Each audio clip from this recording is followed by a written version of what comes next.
Sorry amma, video cut అయిపోయింది. So we can continue this. Preparation of nutrient culture medium already completed. So we prepared a nutrient culture medium by adding all the required growth hormones also, like auxins, cytokinins, etc.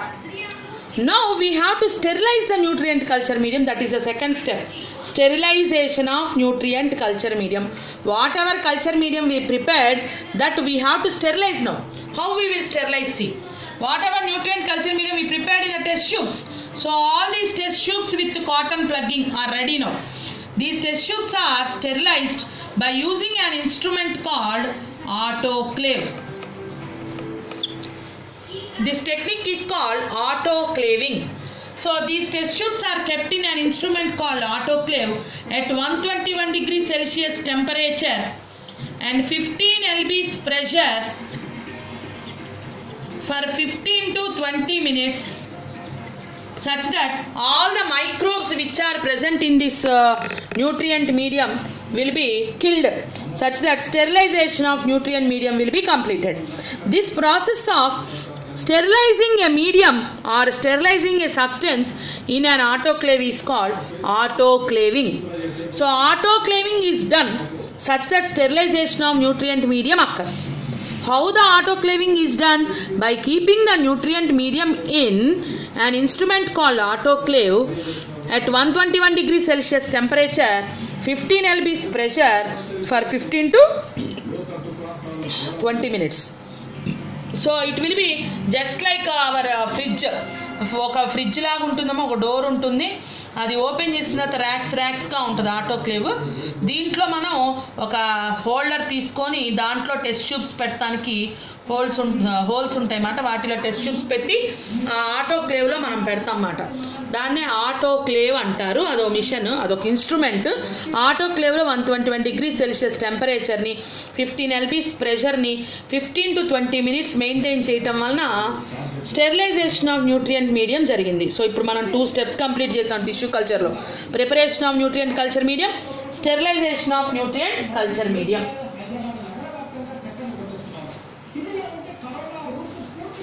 Third step, inoculation of explant. ఇప్పుడు మనం nutrient culture medium ఇలా ready అయింది, స్లాంట్గా పెట్టాం కదా, ఇలా nutrient culture medium ready అయిపోయింది, sterilize అయిపోయింది.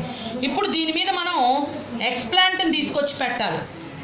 So in the third step, preparation and inoculation of explant రెండు స్టెప్స్గా రాయొచ్చు, లేదా థర్డ్ స్టెప్లో మనం ఇనాక్యులేషన్ ఆఫ్ ఎక్స్ప్లాంట్ అని రాసేయచ్చు.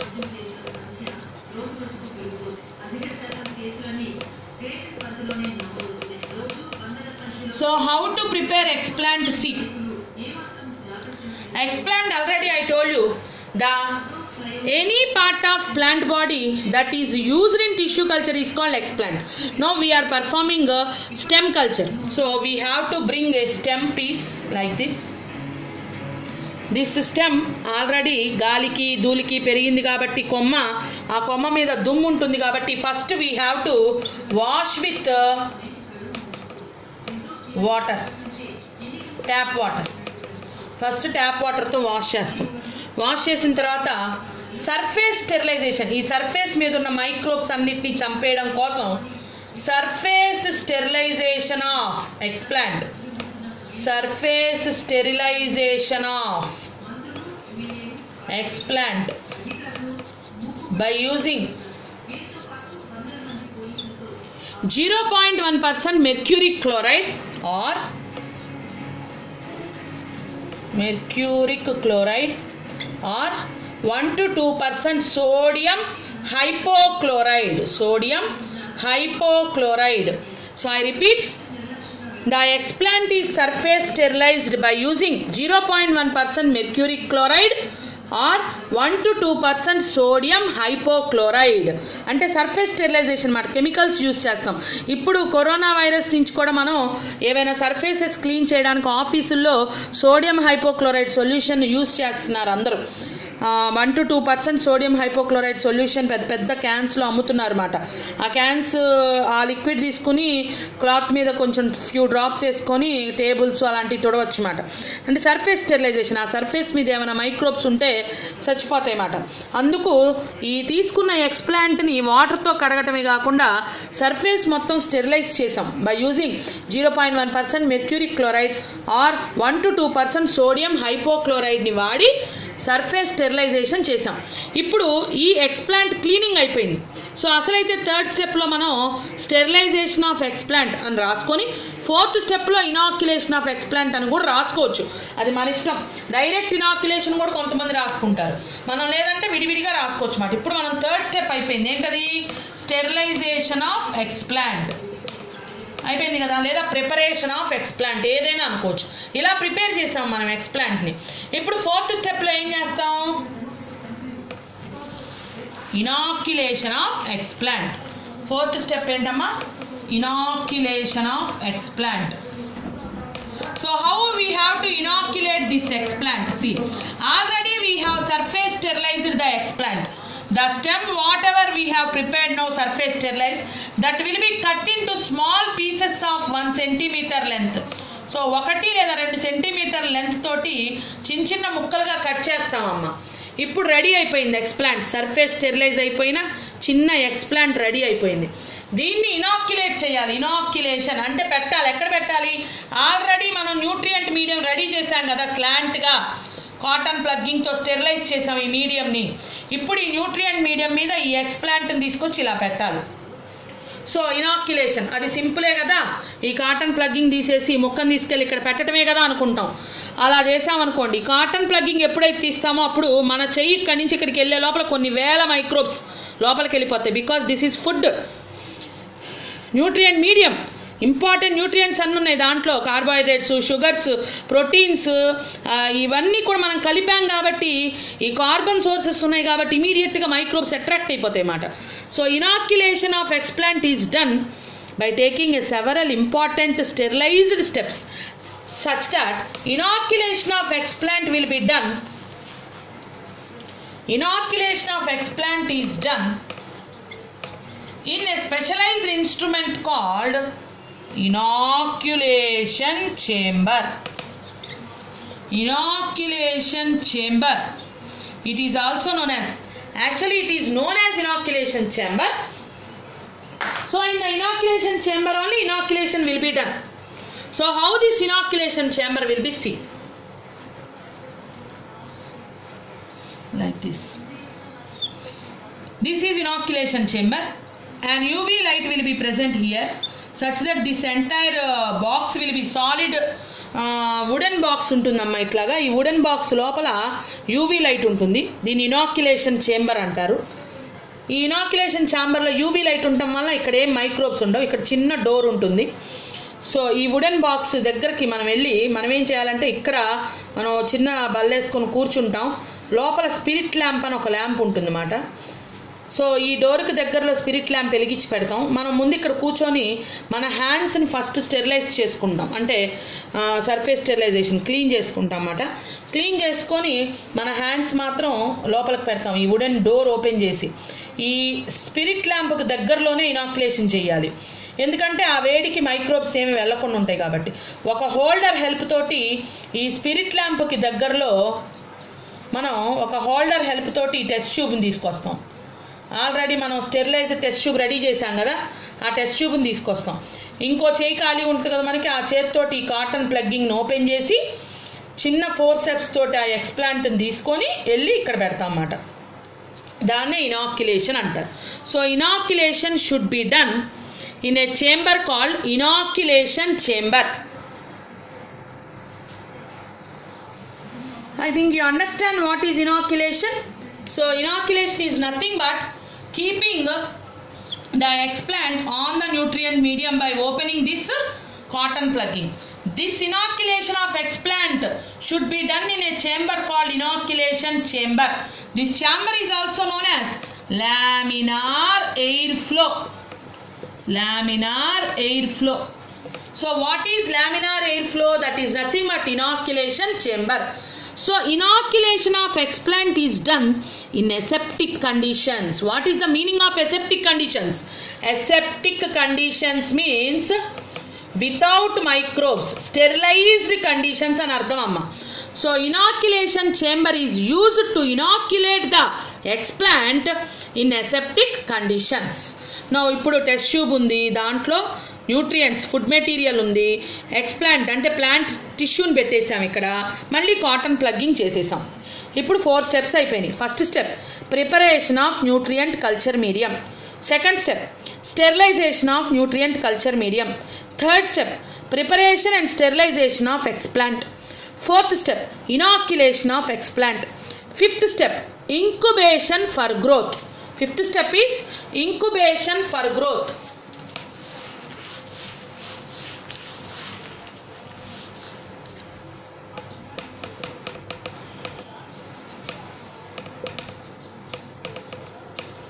So after inoculation we have to incubate, means we should keep at room temperature without any disturbance.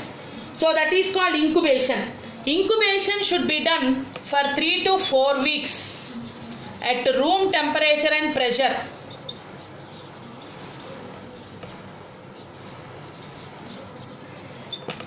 Incubation should be done for 3 to 4 weeks at room temperature and pressure. So these cultures are incubated. These cultures are incubated for 3 to 4 weeks at room temperature and pressure. For this incubation, we will use a special instrument called incubator. Incubator అంటారమ్మా. అది కూడా అంతే, hot air oven లాగా autoclave లాగా ఉంటాయన్నమాట. ఇలాగే ఇలా racks ఉంటుంది incubator. ఇక్కడ టెంపరేచర్ ఉంటుంది, అంటే థర్మోమీటర్ ఉంటుంది, లోపల టెంపరేచర్ని ఇది మెయింటైన్ చేస్తుంది అన్నమాట. ఇక్కడ ప్రెషర్ గేజ్ ఉంటుంది, ప్రెషర్ని మెయింటైన్ చేస్తుంది. టెంపరేచర్ని ప్రెషర్ని లోపల మెయింటైన్ చేసుకుంటూ ఈ ర్యాక్స్ మీద మనం ఆల్రెడీ ప్రిపేర్ చేసుకున్న ఎక్స్ప్లాంట్ పెట్టిన న్యూట్రియంట్ మీడియం కాటన్ ప్లగ్గింగ్తో ఉన్న ఈ టెస్ట్ ట్యూబ్స్ని మనం ఇక్కడ హోల్డర్స్ రూపంలో హోల్స్ ఉంటాయి అన్నమాట, వాటిలో పెట్టేసి పెడతాం. సో అక్కడ పెడతాం, ఇంక్యుబేషన్ చేస్తాం అన్నమాట. ఇంక్యుబేషన్ అంటే ఏంటి? 3 to 4 weeks ఎవ్వరం కదిలీకూడదు, అది అలాగే ఉంచేయాలి. 3 నుంచి 4 వారాలు అలా కదిలీయకుండా ఉంచడం వల్ల ఏమవుతుంది, ఈ న్యూట్రియంట్స్ మొత్తాన్ని ఎక్స్ప్లాంట్ అబ్జార్బ్ చేసుకొని, పెట్టిన టిష్యూ ఉంది కదా, అది ఆ న్యూట్రియంట్స్ని అబ్జార్బ్ చేసుకొని డివైడ్ అవటం స్టార్ట్ అవుద్ది. సో ఆఫ్టర్ 3 to 4 weeks మనం తీసి చూస్తే గ్రోత్ అయ్యి ఉంటుంది అన్నమాట. ఆ చిన్న టిష్యూ మనం పెట్టాం, 1 centimeter గ్రోత్ ఉన్న స్టెమ్ మొక్క పెట్టాం కదా, అది ఈ ఫుడ్ని అబ్జార్బ్ చేసుకొని డివైడ్ అయ్యి mass of cells, ball of cells form అవుతాయి అన్నమాట. ఈ బాల్ ఆఫ్ సెల్స్నే క్యాలస్ అంటారు, క్యాలస్. సో డివైడ్ అయ్యి ఆ చిన్న స్టెమ్ ముక్క పెద్ద బాల్ ఆఫ్ సెల్స్ని ఫామ్ చేసింది, దాన్ని క్యాలస్ అంటన్నమాట. సో క్యాలస్ ఫామ్ అయిపోయింది. ఇప్పుడు ఇలా ఫామ్ అయిన క్యాలస్, ఈ క్యాలస్ని we have to transfer this callus to enriched medium. ఇప్పుడు దాకా ఇక్కడ ఉన్న మీడియం ఏంటి? Basal medium. So now callus formation జరిగింది. After callus formation, callus is transferred to enriched medium such that here plant growth hormones are also present. See, now if you transfer this callus to enriched medium like this is enriched medium, this is callus. Now this medium is having growth hormones. If you maintain high auxin concentrations and low cytokinin concentrations, root formation occurs from this callus. Roots వచ్చేస్తాయమ్మా. Roots రావాలంటే ఏం చేయాలంట? ఎక్కువ auxins, తక్కువ cytokinins maintain చేస్తారు ఈ enriched మీడియంలో. So more auxins, less cytokinins maintain చేస్తే రూట్ ఫార్మేషన్ జరిగిద్దంట. అదే లెస్ ఆక్సిన్స్, మోర్ సైటోకైనిన్స్ కనుక ఫాలో చేస్తే, మెయింటైన్ చేస్తే, అప్పుడు షూట్ ఫార్మేషన్ జరిగిద్ది. ఇలా షూట్ వచ్చేసింది అంటే ఈ చిన్న టిష్యూ నుంచి ఇంకో ప్లాంట్ వచ్చేసింది. అర్థమైంది కదా? ఎన్రిచ్డ్ మీడియం మీదకి ట్రాన్స్ఫర్ చేసినప్పుడు high auxin, less cytokinins maintain చేస్తే రూట్ ఫార్మేషన్ జరిగింది. Low auxins, high cytokinins maintain చేస్తే షూట్ ఫార్మేషన్ జరిగింది, such that an individual plant will be developed. So చూడండి ఒకసారి జాగ్రత్తగా. రూట్ ఫార్మేషన్ జరగాలంటే high oxygen, low cytokinins. Root formation is also known as rhizogenesis. ఇది సపరేట్గా రాస్తాను చూడండి.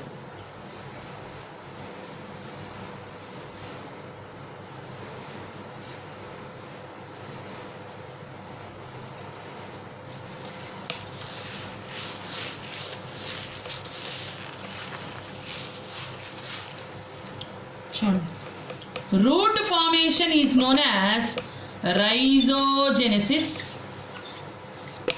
Shoot formation is known as coalogenesis.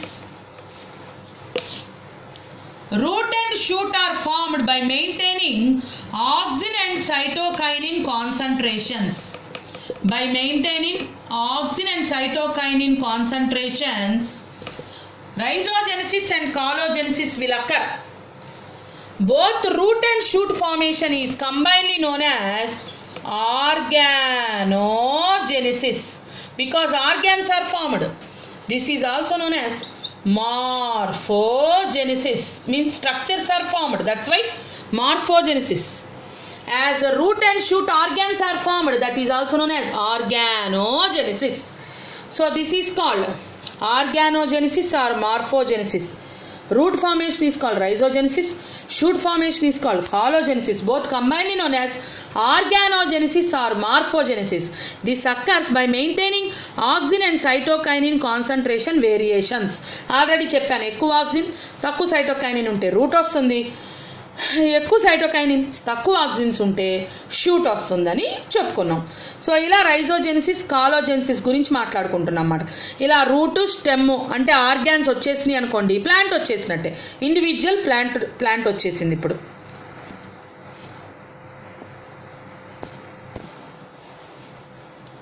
so like this we completely produced an individual plant from a small tissue taken from a plant body. This is nothing but tissue culture.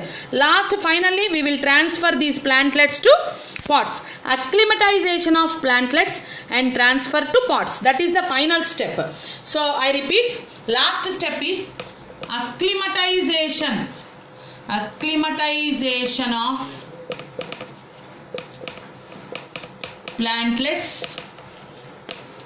and transfer to pots. So what is the meaning of acclimatization? Already I think you might have known this sentence or this word. Acclimatization means adjustment. So acclimatization, ACCLI, acclimatization means adjustment of plantlets to the surrounding environment. After adjustment we will transfer to pots.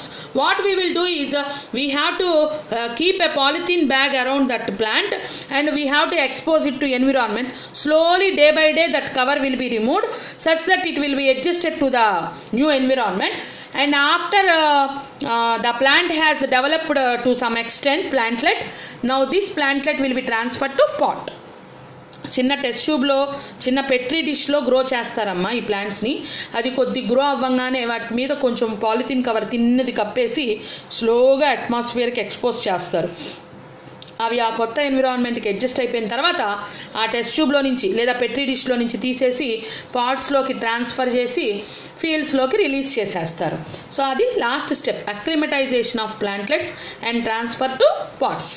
So step by స్టెప్గా కూడా మనం points రాసుకొని ఈ 8 marks question రాయొచ్చు, లేదా ఒక paragraph లాగా కూడా రాయొచ్చు. ఈ లాస్ట్ స్టెప్లో మనం రాయాల్సింది ఏంటంటే the plantlets that are formed are acclimatized. Acclimatized means adjusted. So they are allowed to acclimatize to the surrounding environment. After acclimatization they are transferred to pots అని చెప్పి లాస్ట్ సెంటెన్స్ కంప్లీట్ చేస్తాం. So ఇలా different steps involve in tissue కల్చర్లో ఈ steps మనం విన్నాం కదా. ఇప్పుడు ఇవన్నీ ఒకసారి స్టెప్స్ సైడ్ హెడ్డింగ్స్ ఒకసారి చెప్తాను, జాగ్రత్తగా వినండి. First step, preparation of nutrient culture medium.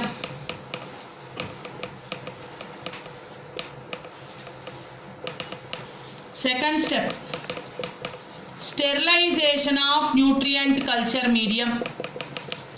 Third step, preparation and sterilization ఏదైనా అనొచ్చు. Preparation of explant. 4th step inoculation of explant.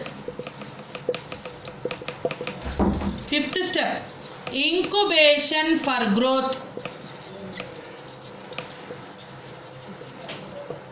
6th step acclimatization of plantlets.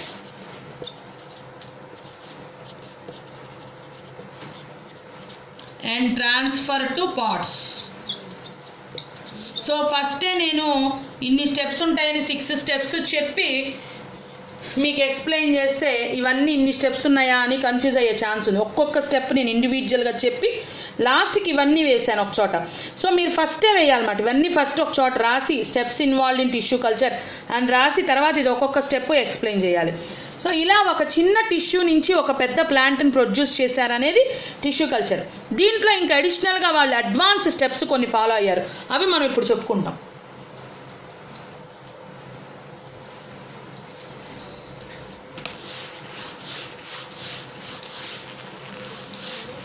చూడమ్మా, ఆల్రెడీ మనం ఇందాక ఎన్రిచ్డ్ మీడియం మీదకి క్యాలస్ని తీసుకొచ్చి ఇలా పెట్టాం. ఇది ఎన్రిచ్డ్ మీడియం. ఇది ball of undifferentiated mass of cells. మీకు చెప్పాను ప్లాంట్లో చిన్న చిన్న కొమ్మ ముక్కను తీసుకొచ్చి మనం న్యూట్రియంట్ మీడియం మీద పెట్టాం. అది డివైడ్ అయ్యి పెద్ద బాల్ లాగా ఫామ్ అయింది. ఆ బాల్ని మనం క్యాలస్ అన్నాం. So formation of callus is called callogenesis. Confuse కావకండి. క్యాలస్ ఫామ్ అవటానికి క్యాలోజెనిసిస్ అంటారు. ఇందాక ఏం చెప్పుకున్నాం, స్టెమ్ ఫామ్ అవటానికి కాలోజెనిసిస్, CAU, ఇదేమో CALL. సో ఇలా క్యాలస్ ఫామ్ అవటానికి క్యాలోజెనిసిస్ అంటారు. This is formation of callus is callogenesis. What is callus? Callus is mass of undifferentiated cells. Undifferentiated cells means cells are not differentiated. So this cell is forming stem, this is belonging to stem, this is belonging to root, like the differentiation not there. Only ఒక అంటే యాక్చువల్గా చెప్పాలంటే ఒక foetus పిండం formation అవుతుంది కదమ్మా, ఒక ball of cells. ఆ ఫీటస్ ఎలా అయితే ఇంకా డిఫరెన్షియేట్ అవ్వలేదో అలాగే ఈ క్యాలస్లో కూడా మాస్ ఆఫ్ సెల్స్ ఉంటాయి. అక్కడ ఇంకా ఆర్గాన్స్ ఏం ఫామ్ అవ్వలేదు. ఇప్పుడు ఈ క్యాలస్ని మనం ఎన్రిచ్డ్ మీడియం మీదకి మార్చినప్పుడు రూట్ ఫార్మేషన్, షూట్ ఫార్మేషన్ వస్తాయని చెప్పుకున్నాం కదా, అలా అయినా జరగచ్చు. లేదా ఒక్కోసారి ఏమవుతుందంటే ఈ క్యాలస్లో ఉన్న ఒక్కొక్క సెల్ నుంచి ఒక్కొక్క ఎంబ్రియో ఫామ్ అవుతుంది అన్నమాట. And I think you know what is embryo. Seed లోపల ఎంబ్రియో ఉంటుంది కదా, ఆ ఎంబ్రియోలో మనకి ప్లూమ్యూలు, రాడికలు అన్నీ ఉండి సీడ్ లోపల ఎంబ్రియో ఉంటుంది కదా. So one callus cell will transform into one embryo. So ఒక్కొక్క క్యాలస్ సెల్ ఒక్కొక్క ఎంబ్రియోగా మారుతుందమ్మా. అంటే చూడండి, కొన్ని వేల ఎంబ్రియోస్ ఇక్కడ ఉంటాయి అన్నమాట. సో కొన్ని వందల వేల ఎంబ్రియోస్ ఇక్కడ ఫామ్ అవుతాయి అన్నమాట, చిన్న చిన్న ఎంబ్రియోస్. ఇవి ఆల్రెడీ మనం తీసుకుంది ఒక స్టెమ్ నుంచి, అంటే somatic tissue, vegetative tissue. Vegetative somatic tissue నుంచి ఫామ్ అయిన ఎంబ్రియోస్ కాబట్టి ఈ ఎంబ్రియోస్ని సొమాటిక్ ఎంబ్రియోస్ లేదా సొమాటిక్ ఎంబ్రియాయిడ్స్ అంటారన్నమాట. So these are nothing but embryoids or embryos. Embryoids, these are also known as somatic embryoids. So ఇలాగా క్యాలస్ నుంచి somatic embryoids కూడా ఫామ్ అవ్వచ్చు. ఇలా సొమాటిక్ ఎంబ్రియాయిడ్స్ ఫామ్ అవ్వటాన్నే సొమాటిక్ ఎంబ్రియోజెనిసిస్ అని కూడా అంటారు. సొమాటిక్ ఎంబ్రియోజెనిసిస్ అని కూడా అంటారమ్మా, గుర్తుపెట్టుకోండి. Somatic embryoids formation is also known as somatic embryogenesis. So each and every cell of callus May transform into somatic embryoid. That is technique is called, or that process is called somatic embryogenesis. Somatic embryogenesis. ఇప్పుడు ఒక్కొక్క embryo ఒక్కొక్క ప్లాంట్లెట్ గా form అవుతుందాం. అందుకే ఒక్కోసారి మనం చిన్న చిన్న pots లో చూస్తుంటాం, చాలా వందల ప్లాంట్స్ దగ్గరగా గ్రో అవుతాయి అన్నమాట. అవి ఎలా గ్రో అవుతాయి అంటే ఈ సొమాటిక్ ఎంబ్రియాయిడ్స్ ఉన్నాయి కదా, ఈ క్యాలస్ సెల్స్, ఇవి తీసుకెళ్ళి ఆ పాట్ మీద పడేస్తారు.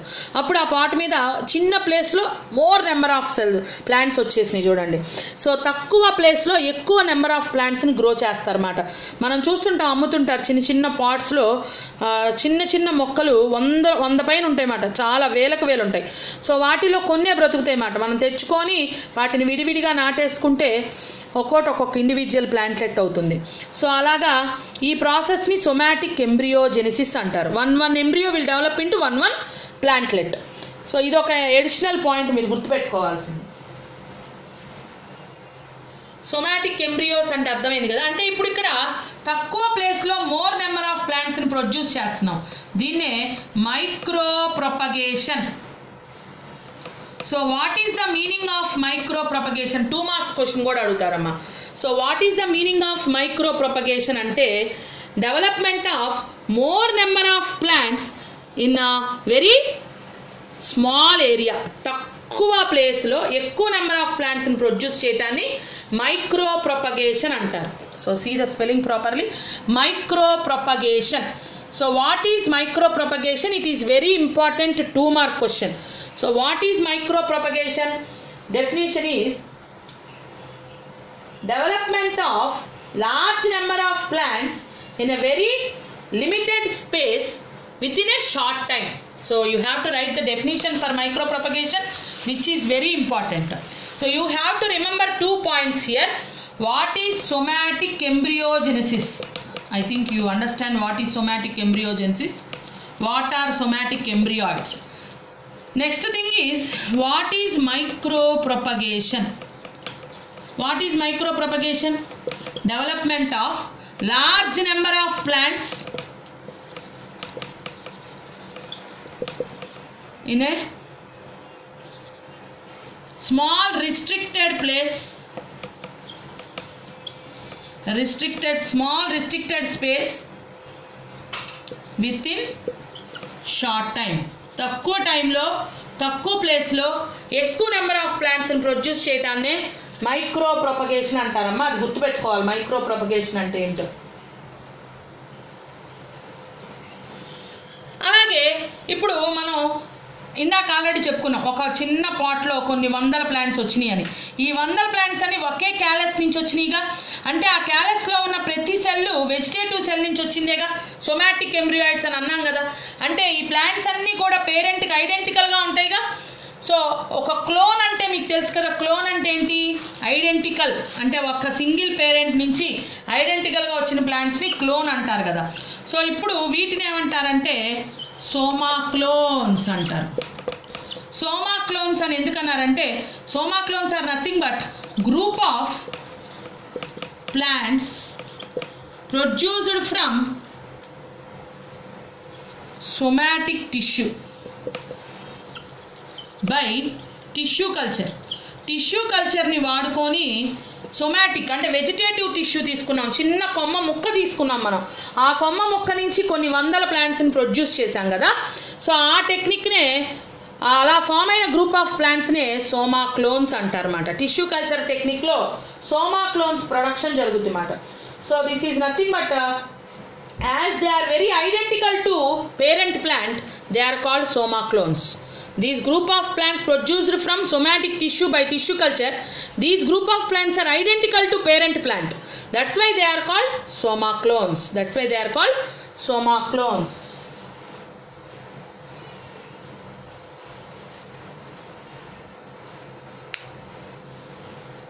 So many economically important plants like bamboo చెట్టు తెలుసు కదమ్మా. bamboo tree, teak tree, apple, banana, tomato, ఇలాంటి ప్లాంట్స్, యూకలిప్టస్, ఇలాంటి ఎన్నో ఎకనామికల్లీ ఇంపార్టెంట్ ప్లాంట్స్ని మనం కమర్షియల్ స్కేల్గా ప్రొడ్యూస్ చేయడానికి ఈ టిష్యూ కల్చర్ని వాడుకున్నారు. సో ఏమేం ప్లాంట్స్ మనం టిష్యూ కల్చర్ని వాడుకొని ప్రొడ్యూస్ చేసాం అనేది కూడా important. Like tomato, Apple, banana, teak, bamboo. ఈ ప్లాంట్స్ అన్ని టెక్స్ట్ బుక్లో ఉన్నాయి, ఒకసారి చూసుకోండి. టీక్, బ్యాంబూ, టొమాటో, బనానా ఇలాంటి ప్లాంట్స్ అన్ని టిష్యూ కల్చర్ని వాడుకొని సోమాక్లోన్స్ పేరెంట్ ప్లాంట్ ఎలా ఉందో అలాగే మనం కొన్ని 100 ప్లాంట్స్ని ప్రొడ్యూస్ చేసుకున్నాం అన్నమాట. దానివల్ల వాటి క్యారెక్టర్స్ డిస్టర్బ్ అవ్వకుండా దాంట్లో ఉన్న టేస్టే, పేరెంట్ ప్లాంట్లో ఉన్న టేస్టే ఈ 100 ప్లాంట్స్లో మనం డెవలప్ చేసుకొని వాటిని తినడానికి మనం ఉపయోగించుకుంటాం అన్నమాట. ఇది టిష్యూ కల్చరు. ఈ టిష్యూ కల్చరు మనం అసలు ఎందుకు వాడతాము అంటే యూజువల్గా మెరిస్టమాటిక్ కల్చర్ వాడతాం అన్నమాట. మెరిస్టమాటిక్ టిష్యూని తీసుకొని మెరిస్టెమ్ కల్చర్ అని యూజ్ చేస్తాం. ఈ మెరిస్టెమ్ కల్చర్ ఎందుకు యూజ్ చేస్తామంటే ఇప్పుడు ఈ ప్లాంట్ ఉందనుకుందాం. ఇప్పుడు ఈ ప్లాంట్ అంతా వైరస్తో ఇన్ఫెక్ట్ అయిపోయింది. ఇదంతా వైరస్ ఇన్ఫెక్టెడ్ ప్లాంట్. ఇప్పుడు ఈ ప్లాంట్లో అప్పుడే డెవలప్ అయిన ఎపికల్ మెరిస్టమాటిక్ టిష్యూ, ఇప్పుడే పుట్టింది టిష్యూ. వైరస్ ఇంకా దీనిలోకి వెళ్ళడానికి ముందే ఈ ఎపికల్ మెరిస్టమాటిక్ టిష్యూని కట్ చేసి ఎపికల్ మెరిస్టమాటిక్ కల్చర్ చేసామనుకోండి. ఈ టిష్యూని టిష్యూ కల్చర్లో గ్రో చేసామనుకోండి, అప్పుడు వచ్చే ప్లాంట్స్లో వైరస్ ఉండదన్నమాట. అంటే ఆల్రెడీ వైరస్తో ఇన్ఫెక్ట్ అయిపోయి డిసీజ్ వచ్చేసిన ఈ ప్లాంట్ నుంచి కూడా మనం వైరస్ ఇన్ఫెక్షన్ లేని కొన్ని వందల ప్లాంట్స్ని పుట్టించడానికి టిష్యూ కల్చర్ ఉపయోగపడుతుంది. దాన్నే మెరిస్టెమ్ కల్చర్ అంటారమ్మా. సో అది ఇంపార్టెంట్ పాయింట్ గుర్తుపెట్టుకోవాలి. So we can produce virus free plants from A viral infected plant in vitro అంటే ల్యాబొరేటరీ కండిషన్స్. మీకు ఈ విషయం తెలుసు కదా, ఇన్ వైవో అంటే inside the body, in vitro అంటే ల్యాబొరేటరీ కండిషన్స్లో అని. ఇలా ల్యాబొరేటరీ కండిషన్స్లో మెరిస్టెమ్ కల్చర్ చేసి డిసీజ్ లేని ప్లాంట్స్ని ప్రొడ్యూస్ చేస్తారని చెప్పుకోవచ్చు. అంటే మనం ఇక్కడ టిష్యూ కల్చర్లో ముఖ్యంగా కొన్ని పాయింట్స్ చెప్పుకున్నాం. అవేంటంటే సోమా క్లోన్స్ అంటే ఏంటో చెప్పుకున్నాం, మైక్రో ప్రొపగేషన్ అంటే ఏంటో చెప్పుకున్నాం, మెరిస్టెమ్ కల్చర్ అంటే ఏంటో చెప్పుకున్నాం. సో ఇవన్నీ మీరు టెక్స్ట్ బుక్లో చూసి ఎంబ్రియోజెనిసిస్, సొమాటిక్ ఎంబ్రియోజెనిసిస్ అంటే ఏంటో చెప్పుకున్నాం. టెక్స్ట్ బుక్లో ఈ పాయింట్స్ అన్ని చూసి మీరు భయపడిపోవాల్సింది లేదు, చాలా ఈజీ. కొద్దిగా మీకు అర్థమైతే చాలు, సెంటెన్స్ టు సెంటెన్స్ చదువుకోవచ్చు. ఇప్పుడు నేను ఇంకొక పాయింట్ చెప్తాను, వినండి. ఇది టెక్స్ట్ బుక్లో లేదనుకుంటాను, అయినా మీరు వినాలి. అదేంటంటే ఇప్పుడు ఇలా గ్రూప్ ఆఫ్ సెల్స్, క్యాలస్ అని చెప్పాను కదా, ఇవి సెల్స్. ఈ సెల్స్లో ప్రతి సెల్కి కూడా ఇంకో కొత్త ప్లాంట్ని ప్రొడ్యూస్ చేసే కెపాసిటీ ఉంటుందని చెప్పాను. దాన్నే మనం యూజ్ చేసుకుంటున్నాం. ఇప్పుడు ప్లాంట్కు ఉన్న కెపాసిటీ అదే చెప్పాం కదా, ప్లాంట్లో ప్రతి సెల్కి ఇంకో పిల్లని పుట్టించే కెపాసిటీ ఉంది. దాన్నే టోటిపోటెన్సీ అన్నాం. అది యానిమల్స్కి లేదు. ఒకవేళ ఉంటే ఇంత కష్టాలు పడం కదా పిల్లల్ని కనటానికి. అంటే ఇప్పుడు ఈ క్యాలస్లో ఉన్న ప్రతి సెల్కి కూడా ఇంకో ప్లాంట్ని ప్రొడ్యూస్ చేసే కెపాసిటీ ఉందిగా. ఇప్పుడు ఏం చేస్తారంటే ఈ క్యాలస్ని తీసుకొని ఈ సెల్స్ని సెపరేట్ చేస్తారు. అంటే